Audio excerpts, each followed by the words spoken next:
வணக்கம். ஓம் ஸ்ரீ குருவே துணை, திருநீலியம்மன் துணை, ஓம் ஸ்ரீ வீரசாந்த மகாகாளி துணை. தனுசு லக்னம் பாவ பலன்கள். தனுசு வீடு முதல் பாவம். காலபுருஷனுக்கு 9ஆம் வீடு உயர்நிலை கல்வி, அடுத்த நிலைக்கு போகக்கூடிய நிலை, பரிணாம வளர்ச்சி, 6ஆம் அறிவிலிருந்து 7ஆம் அறிவு போகிற மாதிரி மற்றும் தர்மத்தை தூண்டும் பாவம். லக்னத்திற்கு எந்த இடமாக வருகிறதோ அது தர்மத்தை குறிக்கும் இடம். அன்பு, கருணை, அக்கறை காரணமாக ஒரு உதவி செய்தால் நமக்கு அதிர்ஷ்டம். அதிர்ஷ்டம் என்பது அது இஷ்டம் போல் வரும். இந்த இடம் சார்ந்து நெறிமுறைகளை உருவாக்கும். சுய தர்மத்தை சொல்லக்கூடிய பாவம் 9ஆம் பாவம் தனுசு வீடு. அளவுக்கு அதிகமாக வேலை செய்யும் போது நாம் நமது கடமையை செய்ய தவறிவிடுகிறோம். கர்மத்தை முடித்து தர்மம் செய்ய வேண்டும். கர்மத்திற்குத்தான் முக்கியத்துவம். கடமையை முடித்து தர்மம் செய்யும் போது புண்ணிய பலன் உண்டு. இப்பதான் தர்மவான் நிலை அடைவார்கள். உயர்கல்வி, தொலைதூர பயணம், வெளிநாட்டு பயணம், நிரந்தர குரு, ஆய்வு, நீண்ட நாள் ஆராய்ச்சி, பாக்கியஸ்தானம், தர்ம சங்கடத்தை சொல்லும் ராகுவின் சாபம், கர்ம பதிவை கொண்ட வீடு. நாம் வாழுகின்ற வாழ்க்கையில் இருந்து அடுத்த நிலை நோக்கி பயணம் செய்வது இந்த பாவத்தின் தன்மை. சராசரியான வாழ்க்கையில் இருந்து அடுத்த இலக்கு நோக்கி பயணம் செய்வது. மகரம் வீடு 2ஆம் பாவம். இந்த பாவத்தை இயக்குவதன் மூலம் தொழிலில் மேன்மையை அடைய முடியும். 2ஆம் பாவம் வருமானம் வரும் வழி. அதை இயக்குவதும் வருமானத்தை நிர்வகிப்பது கணக்கப்பிள்ளை, ஆடிட்டிங், கம்பெனி வரவு செலவு பண்ற எம்டி, தன் குடும்ப தொழில் வரவு செலவு சீர்படுத்துகிற, ஒழுங்குபடுத்துகிற வேலை செய்வது, கட்டி காப்பது, வாக்குஸ்தானம், மார்க்கெட்டிங், வாய் மூலமாக தொழில் செய்து தொழிலில் சாதிப்பது, தொழிலில் ஜெயிப்பது, வாக்கு வன்மையை தொழிலாக கொள்வது, மேடை பேச்சாளர்கள், விரிவுரையாளர்கள், நகைச்சுவை பேச்சாளர்களாக இருக்கலாம், பாடம் சொல்லிக் கொடுப்பவர்கள், ஜோதிடம், உளவியல் ஆலோசகர்களாக இருப்பது. எந்த துறைக்கு வாக்கு என்ற துறை அதுவே அடித்தளமாக இருக்கிறதோ, முன்னுரிமையாக தேவைப்படுமோ, வார்த்தைகளை பயன்படுத்தும் விதம், மொழி உருவாக்கும் விதம், மொழி வல்லுநர்கள், வாக்குஸ்தானத்தை கையாள்வது, மார்க்கெட்டிங், கல்வித்துறை, கன்சல்டன்ட். எந்த தொழிலுக்கு வாக்கு முக்கியமோ, வாக்கு சக்தி, பேச்சு ஆற்றல் ஒரு மூலதனமாகவும் அஸ்திவாரமாகவும் பயன்படுகிறது. அந்த தொழிலை கையில் எடுத்தால் அவர்கள் அடையும் உயரம் எவராலும் தொட முடியாது. பேர், புகழ், அங்கீகாரம் கிடைக்கும். உளவியல் துறை, ஜோதிடம், ஆன்மீகம், சொற்பொழிவு, மேடை பேச்சாளர், சட்டத்துறை, எந்த துறையில் வாக்குவன்மை இருக்கிறதோ அந்த தொழில் செய்யலாம். வாக்குதான் முக்கியம். அதை வைத்துதான் பொழப்பு இருக்கும். அதுபோல் தொழில் செய்தால் அதில் மிகப்பெரிய வெற்றியடைவார்கள். தன் வாக்கு, பேச்சு மூலம் உதவி செய்தால் அவர்கள் தொழில் வெற்றியடையும். வாக்குஸ்தானம் நேர்மையாக பயன்படுத்தி கொண்டால், ஆக்கப்பூர்வமாக, உண்மையாக, நியாயமாக பயன்படுத்தினால் தனித்துவமான அங்கீகாரம் கிடைக்கும். இந்த பாவம் புளிந்து எடுக்கும் பாவம். தொண்டை தண்ணீர் வற்ற இவர்களை வேலை வாங்கும், பேச வைக்கும். இதுக்கு மேலே பேசவே முடியாது என்கிற அளவுக்கு பேச வைக்கும். இந்த பேச்சு சம்பந்த விஷயம் இவர்களை தேடி வரும். கும்பம் வீடு 3ஆம் பாவம். இளைய சகோதரர், அக்கம்பக்கத்து வீட்டுக்காரர், நெருங்கிய நண்பர், தகவல் தொடர்பு சாதனங்கள். இதன் மூலம் நாம் ஒருவரை தொடர்பு கொள்வது, அதன் மூலம் நமக்கு ஒருவர் அறிமுகம் ஆவது. வாட்ஸ்அப், ஃபேஸ்புக், ட்விட்டர், சமூக வலைத்தளங்கள், marketing, SMS, MMS, internet, mail. இதன் மூலம் நம்மிடம் தொடர்பு கொள்பவர்கள் அல்லது நாம் அந்த நபருடன் தொடர்பு கொள்வது. இதுபோல பழக்கம், அறிமுகம் ஆவது. மாமனார், இதை சொல்லக்கூடிய பாவம் 3ஆம் பாவம் கும்பபாவம். தனது ஆசை, இச்சை நிறைவேற்றும் பாவம். லட்சியம், பொக்கிஷம், விருப்பத்தை பூர்த்தி செய்யக்கூடிய பாவம். நம் தொழில் மூலம் கிடைக்கக்கூடிய லாபம் என்கிற விருத்தியை கொடுக்கக்கூடிய பாவம். நம் கர்ம பலனை தரக்கூடிய 3ஆம் பாவம் மூலம் கிடைக்கக்கூடிய தொடர்புகள். நியாயம், நேர்மையாக நடந்து கொள்கிறீர்களோ அவ்வளவு நன்மைகள் கிடைக்கும். இதன் மூலம் ஒரு பெரிய மனித சங்கிலி தொடர்பு கிடைக்கும். இதில் எல்லாவிதமான தொடர்புகளும் கிடைக்கும். சொந்த வாழ்க்கை, தொழில், தனது 100% ஆசைகளை பூர்த்தி செய்யும். பழக்க வழக்கம் சொல்ல முடியாத அளவு நன்மைகள் செய்யும். பணம், சொத்து விட மனித தொடர்பு பெரிய சொத்து. கலியுகத்தில் தகவல் தொடர்பு என்பது மிகப்பெரிய சொத்து. அந்த தகவல் தொடர்பு 3ஆம் பாவம். இதை சரியாக பயன்படுத்தினால் மிகப்பெரிய வெற்றி. இது தனிப்பட்ட அதிர்ஷ்டம். சமூக வலைத்தளங்கள் மூலம் யாராவது ஒரு மனிதர் தொடர்பு கிடைத்தால் அது நேர்மையாக இருக்கும் பட்சத்தில் அந்த தொடர்பு உதவியாளர் மிகப்பெரிய நன்மைகள் கிடைக்கும். சமூக வலைதளம் மூலம் கிடைக்கும் பழக்க வழக்கங்களை நல்லா விசாரித்து நல்லவர் என்று தெரிந்த பிறகுதான் அவர் தொடர்புகளை ஏற்றுக்கொள்ள வேண்டும். அவர்கள் மூலம் ஆக்கப்பூர்வமாக தகவல் கிடைக்கும் பட்சத்தில் அதை அவர்கள் நல்லபடியாக பயன்படுத்தி கொண்டால் அவர்கள் தொழிலில் மிகப்பெரிய வெற்றி காண்பார்கள். இவர்களின் உறவுகள் நட்புகள் வேறு நிலைக்கு போகும். இவ்வளவு பொக்கிஷமாக இருக்கக்கூடிய இந்த பாவம் கும்பம். இதை உதாசீனப்படுத்தவோ தவறாகவோ பயன்படுத்தக்கூடாது. கும்ப பாவம் மூலம் நேர்மையாக செயல்பட்டு உதாசீனப்படுத்தாமல் இருந்தால் தொழிலில் ரெக்கை கட்டி பறக்கலாம். இந்த பாவம் சார்ந்தவர்களுக்கு செவ்வாய் கர்ம தொடர்பு இருக்கும். மீனம் வீடு 4ஆம் பாவம். மீனம் என்கிற இந்த வீடு மருத்துவ செலவு சொல்லக்கூடிய பாவம். விரயம் வீண் செலவு சொல்லும் பாவம். வெளிநாடு உத்தியோகம் வாழ்க்கை, வெளிநாட்டில் தங்குவது, வெளிநாட்டில் சிட்டிசன் ஆவது, இரவு நேர வேலை பார்ப்பது, இரவு வாழ்க்கை முதலிய தகவல்கள் அனைத்தும் சொல்லும் பாவம் மீனம். மருத்துவ உலகம் சார்ந்த சகல விழிப்புணர்வு, சகல ஞானம், சகல தகவல் களஞ்சியம், பொக்கிஷம் அளவுக்கு அதிகமாக கிடைக்கும். அந்த பாவத்தின் மூலம் கிடைக்கும் தொடர்புகளை நேர்மையாக ஆக்கப்பூர்வமாக பயன்படுத்தி கொள்வதன் மூலமாக வெளிநாடு சம்பந்தப்பட்ட வேலைவாய்ப்புகள், உத்தியோகங்கள், படிப்புகள், வாழ்க்கை சம்பந்தப்பட்ட அனுபவங்கள், அது சார்ந்த ஞான களஞ்சியங்கள், வாழ்க்கை வியாபாரங்கள் சார்ந்த சகல வாய்ப்புகளை பற்றியும் நாம் ஒரு விழிப்புணர்வை பெற முடியும். போதுமான தகவல் பொக்கிஷங்களை நாம் பெற முடியும். அதன் மூலமாக நாம் நிறைய விஷயங்களில் வழுக்கி விழாமல் ஏமாறாமல் இருக்கவும் அந்த தகவல் ஞானம் நமக்கு பெரிதும் உதவியாக இருக்கும். மருத்துவம், வெளிநாடு இந்த 2 துறை சார்ந்த ஞானத்தை தன்னுள் அடக்கி வைத்திருக்கும் பாவம் மீனம்.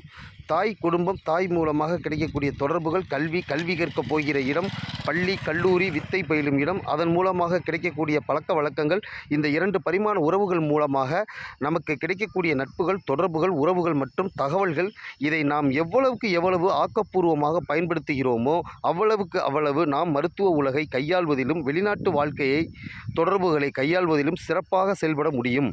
மருத்துவம் படிக்க ஆசைப்பட்டாலும் சரி, மருத்துவ உலகம் சார்ந்த விஷயங்களை சேகரித்து வைத்து கொண்டாலும் சரி, அல்லது சுயமாக மருத்துவம் செய்து கொள்ள வேண்டும், ஆரோக்கியமாக வாழ வேண்டும், அல்லது மருத்துவமனையில் போய் ஏமாறாமல் செலவை குறைத்து கொண்டு நிம்மதியாக வாழ ஆசைப்படுபவர்கள் தங்கள் லக்னத்தில் இருந்து மீனம் எந்த பாவமாக வருகிறது அதை கவனியுங்கள். இவர்களுக்கு படிக்கும் போதே இவர்களுக்கு மருத்துவம் சார்ந்த அறிவு வந்துவிடும். இவர்கள் கேட்டோ கேட்காமலோ இயல்பாகவே மருத்துவம் சம்பந்தப்பட்ட நிறைய தகவல்கள் வந்து கொண்டே இருக்கும். பயாலஜி, ஹியூமன் அனாட்டமி சம்பந்தப்பட்ட நிறைய தகவல்கள் தேடி வரும். அதை இவர்கள் எவ்வாறு பயன்படுத்தி கொள்கிறார்கள் என்பதை இவர்கள் சாமர்த்தியத்தை பொறுத்தது. 4ஆம் பாவம் மூலமாக கிடைக்கக்கூடிய வளங்களை சரியாக பயன்படுத்தி கொண்டால் மருத்துவ உலகத்திற்கும் மருத்துவம் சார்ந்த துறைக்கும் வெளிநாடு சார்ந்த தொடர்புக்கு இவர்கள் கவலைப்பட வேண்டிய அவசியம் இல்லை. ஏமாற வேண்டிய அவசியம் இல்லை. பணம் மூட்டையாக இழக்க வேண்டிய அவசியம் இல்லை. அதன் மூலமாக லாபத்தை பெற முடியும். நஷ்டம் ஆகாது. அதை சரியாக பயன்படுத்தி கொண்டால் தாய் மற்றும் தாய் வழி உறவினர்கள் வழியில் சூரியன் கர்மா, அதை சார்ந்த நட்சத்திரங்கள் இருக்கும். மேஷம் வீடு 5ஆம் பாவம். தாத்தா சொத்து, பூர்வீக சொத்து, பரம்பரை சொத்து இவர்களுக்கு பயன்படாது, அனுபவிக்க முடியாது. தாத்தா சொத்து இல்லாமல் இருக்கும். அப்படி இருந்தால் இவர்களுக்கு அனுபவிக்க முடியாது. 5ஆம் பாவம் கொடுப்பனை இவர்களுக்கு உதவாது. முதல் குழந்தை ஆயுர் விருத்தி குறைவு. ஆயுள் இருந்தால் அக்குழந்தை மூலம் எந்த பிரயோஜனமும் இருக்காது. சொத்து இருந்தால் அந்த சொத்தில்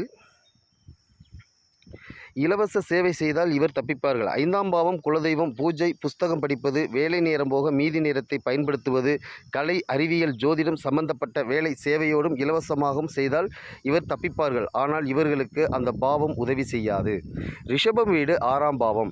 இந்த லக்னத்திற்கு கன்னி 10ஆம் வீடு. மார்க்கெட்டிங், சட்டம் தெரிந்தவர்கள், டாக்குமெண்ட் தயார் பண்ணுறது, லீகல் கன்சல்டேஷன் கொடுப்பது, இது சார்ந்த தொழில் வட்டாரம். இதை செய்தால் இவர்களுக்கு வீரியம் கூடும், வருமானம் வரும் வழி அதிகமாகும். 6ஆம் பாவம் என்பது கடன் தயார் பண்ணி கொடுப்பது. நிறைய ஏஜென்சி இருப்பார்கள்.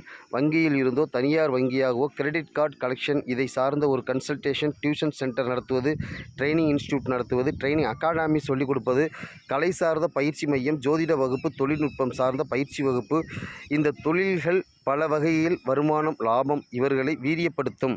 வேலை நேரம் போக ஜாப் கன்சல்டன்சி, அக்குபஞ்சர் இதை சார்ந்த விஷயம் சிறந்தது ஆகும். இதை சார்ந்து மக்களுக்கு சேவை செய்யும்போது இவர்கள் பலம் கூடும்.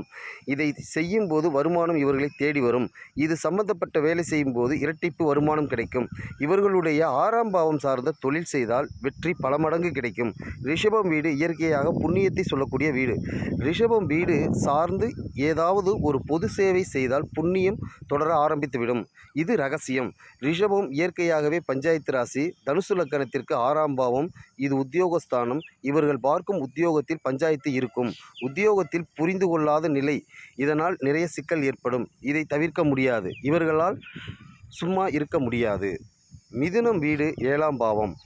கணவர், தொழில், பங்குதாரர், வெகுஜன தொடர்பு, வெளி உலகம், தன்னுடைய வாடிக்கையாளர், நமக்கு எதிரில் இருப்பவர்கள், இவர்களின் நிலை 7ஆம் பாவம். திருமணம் சார்ந்த விஷயங்கள், ரகசியங்கள் வெளியில் பகிரக்கூடாது. மீறினால் தடைபடும்.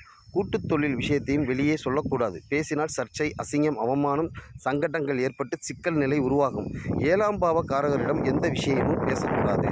கடகம் வீடு 8ஆம் பாவம். 8ஆம் பாவம் அமானுஷ்யம் சார்ந்த சௌகரியம் கிடைக்கக்கூடிய ஒரு வாய்ப்பு. முனிவர், சித்தர் ஆசி கிடைத்து இவர் சுகபோக வாழ்க்கையை அனுபவிப்பது அமானுஷ்யம் மூலம் இந்த பிராப்தம் கிடைக்கும். ரகசியம், இருட்டு, கர்மத்தில் இருக்கும் நல்லது கெட்டது தெரிந்து கொள்வதில் ஆர்வம், ஆராய்ச்சி, ஈடுபாடு இவை அவர்கள் ஆழ்மனதில் புதைந்திருக்கும் ரகசியம், அமானுஷ்யம். அசிங்கம், அவமானம், பயம், இருட்டில் நடக்கும் விஷயங்கள், அசாதாரணமான நிகழ்வுகள், ஞானம், ஆர்வம் இவை அனைத்தும் மரபணுவில் இருக்கும். பிறப்பிலேயே இந்த ஆர்வம் அளவுக்கு அதிகமாக இருக்கும். அதிகமாக தனுசு லக்னம் உள்ளவர்கள் ஆசிரியர் தொழில்கள் செய்வார்கள். ஏனென்றால் இந்த கர்மா காரணம். கல்வி வித்தை மூலம் நேர்மை, உண்மையாக நடந்து கொண்டால் அந்த கர்மா கழிந்துவிடும். இவர்கள் வீட்டில் யாருக்காவது ஒருத்தருக்கு அமானுஷ்ய தொடர்பு இருக்கும். இவர்கள் இருக்கும் வீட்டில் கூட அமானுஷ்ய தொடர்பு இருக்கும். குடியிருக்கும் இடம், வீடு ஏதாவது ஒரு விதத்தில் அமானுஷ்ய தொடர்பு இருக்கும். இவர்கள் வாடகை வீட்டில் இருந்தாலும் அமானுஷ்ய தொடர்பு இருக்கும். இவர்கள் காப்பீடு விஷயம் போடாமல் இருப்பது நல்லது. சந்தை, ஆயுளுக்கு உட்பட்ட காப்பீடு போடலாம். சிம்மம் வீடு 9ஆம் பாவம். காலபுருஷனுக்கு 5ஆம் பாவம். ஆசை, லட்சியம், ஈடுபாடு, பக்தி, ஆர்வம், இச்சை இவை அனைத்தும் உள்ளடக்கியது. தனுசு 9ஆம் பாவம் சார்ந்த ஆசை, விருப்பம், லட்சியம், ஈடுபாடு, பக்தி, ஆர்வம், காதல், விருப்பம் பற்றி இவர்கள் மனதில் இயல்பாகவே குடிகொண்டிருக்கும். பொதுவாக ஆர்வம் இரத்தத்திலேயே உள்ளது. 9ஆம் காரகம் உயர்கல்வி, ஆராய்ச்சி துறை, தொலைதூர பிரயாணம், ஆன்மீக ஆராய்ச்சி, அசாதாரணமான விஷயங்கள் தெரிந்து கொள்வது, ஆன்மீகம் சம்பந்தமாக எந்த ஒரு விஷயத்தையும் நுணுக்கமாக ஆராய்வது, அறிவியல் சார்ந்த விஷயத்தை ஆராய்ச்சி செய்வது. சிம்மம் என்கிற வீடு நமக்கு அடையாளம். தந்தை தனக்கு அடையாளம். 9ஆம் காரக பணி வருவதை தான் முதலில் அந்த வேலையை செய்துவிட்டுத்தான் அடுத்த வேலையை பார்ப்பார்கள். இவர்கள் எவ்வளவு பெரிய ஆளாக வந்தாலும் 9ஆம் பாவம் தான் இவர்கள் அடையாளம். சிம்மம் வீடு புத்திர தோஷமுடையது. தந்தை வழியில் புத்திர தோஷம், புத்திர சோகம் நடந்து இருக்கும். மிருகசீரிடம், அஸ்தம், உத்திராடம் ராசி லக்னத்தில் பிறந்திருப்பார்கள். தந்தை வழியில் குருவின் காரக தொழில், பணம் சம்பந்தப்பட்ட தொழில், கணக்கு, வங்கி, நீதிபதி, சட்ட வல்லுநர், அரசு உத்தியோகம், ஆசிரியர் பணி இந்த குரு காரக தொழில் செய்திருப்பார்கள். இதை சார்ந்து தந்தை இரத்த வழியில் இருப்பார்கள். கன்னி வீடு 10ஆம் பாவம். போட்டி, பொறாமையை தூண்டக்கூடிய பாவம். கடன் விவகாரங்களை சொல்லக்கூடிய பாவம். பஞ்சாயத்து சொல்லக்கூடிய பாவம். அதுபோல வம்பு, வழக்கு, அடிதடி, கோர்ட்டு கேஸ், விரோதி, சத்ரு சம்பாதிப்பதற்கு தூண்டக்கூடிய பாவம் கன்னி என்கிற பாவம். லக்னத்தில் இருந்து எந்த பாவமாக கன்னி வருகிறதோ அதன் மூலம் விரோதி உருவாகிறார்கள். ஆரோக்கியம் பற்றி சொல்லும் பாவம் தொழில் கர்மஸ்தானமாக வருகிறது.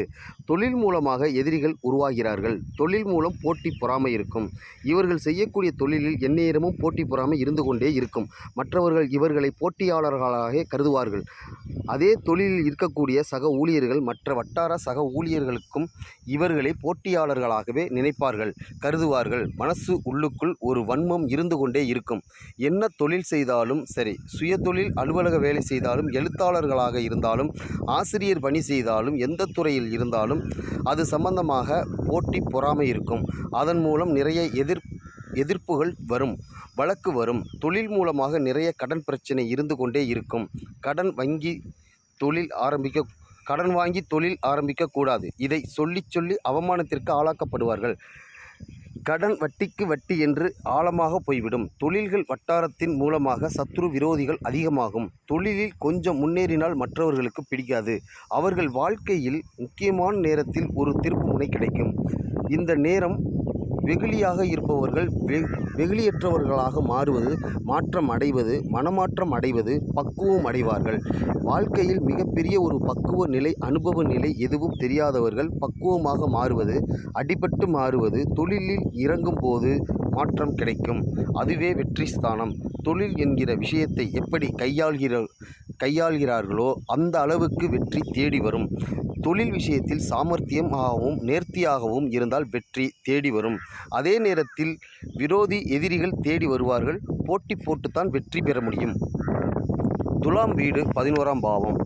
காலபுருஷனுக்கு 7ஆம் பாவம் துலாம். வெளி உலக தொடர்பு உள்ள வீடு. சமூக நண்பர்கள் வட்டாரம். மூத்த சகோதரர். இவர்கள் மூலம் வெளி உலக தொடர்பு புரிய வைப்பதும் பக்குவப்படுத்துவதும் ஆகும்.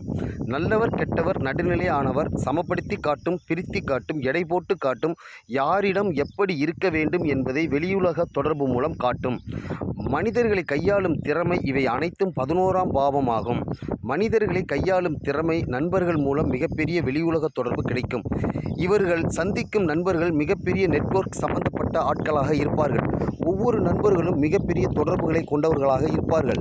நண்பர்கள் மூலம் மிகப்பெரிய செல்வாக்கு ஏற்படுத்தும். இவர்கள் மூலம் பக்குவ நிலை பரிசாக கிடைக்கும் சூழ்நிலை ஏற்படும். 11ஆம் பாவம் என்கிற துலாம் காரகம். எடை போட்டு நடப்பார்கள்.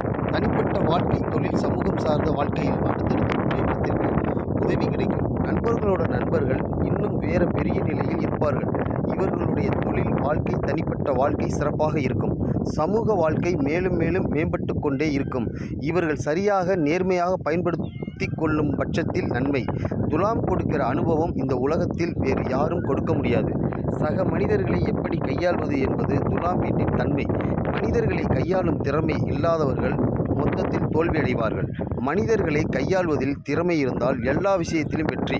சக உறவுகளை கையாளும் விதம் பக்குவத்தை கொடுப்பது துலாம். துலாம் என்கிற வீடு சந்திரனின் சாபத்தை கொண்ட வீடு. சித்தப்பா, மூத்த சகோதரர், தன்னை விட வயது மூத்தவர்கள், நட்பு வட்டாரம். இந்த வட்டாரம் அனைத்தும் சந்திரனின் சாபத்திற்கு உள்ளாக்கப்பட்டு இருக்கும்.